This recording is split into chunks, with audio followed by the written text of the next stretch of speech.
പെന്തിക്കോസ് വന്നിട്ട് 25 കൊല്ലമായി പ്രാർത്ഥിച്ച് തുടങ്ങാൻ അറിയാൻ മേല, പ്രാർത്ഥിച്ച് നിർത്താൻ അറിയാൻ മേല. ഒരു വിഷയം പറഞ്ഞാൽ ആ വിഷയത്തിന് പരിജ്ഞാനത്തോടെ പ്രാർത്ഥിക്കാൻ അറിയത്തില്ല. പെന്തിക്കോസ് വന്നിട്ട് എത്ര നാളായി? 30 കൊല്ലം. പ്രാർത്ഥിച്ച് നിർത്താൻ അറിയാൻ മേല, പ്രാർത്ഥിച്ച് തുടങ്ങാൻ അറിയത്തില്ല. സഭായത്തിന് എങ്ങനെ പ്രാർത്ഥിക്കണം അതറിയത്തില്ല. ഒരു ശുശ്രൂഷ ചെയ്യുമ്പോൾ അതിനെങ്ങനെ പ്രാർത്ഥിക്കണം അതും അറിയത്തില്ല. അന്ന് ആരായാലും പ്രാർത്ഥിക്കുമ്പോൾ ശ്രദ്ധിച്ചിരുന്ന് കേൾക്കണ്ടേ? അതിന്റെ ശൈലി, പ്രയോഗം, രീതി. അന്നേരം ഉറക്കം തൂങ്ങും,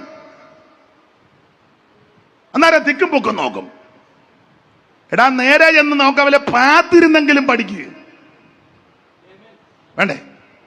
അവരങ്ങനെ പ്രാർത്ഥിക്കുന്നേ, അവരങ്ങനെ തുടങ്ങുന്നേ. നമ്മളെക്കാൾ അറിവുള്ള, പരിജ്ഞാനമുള്ള, പക്വതയുള്ള സീനിയറായ ദൈവദാസൻ ഞാനിപ്പോഴും പഠിക്കും.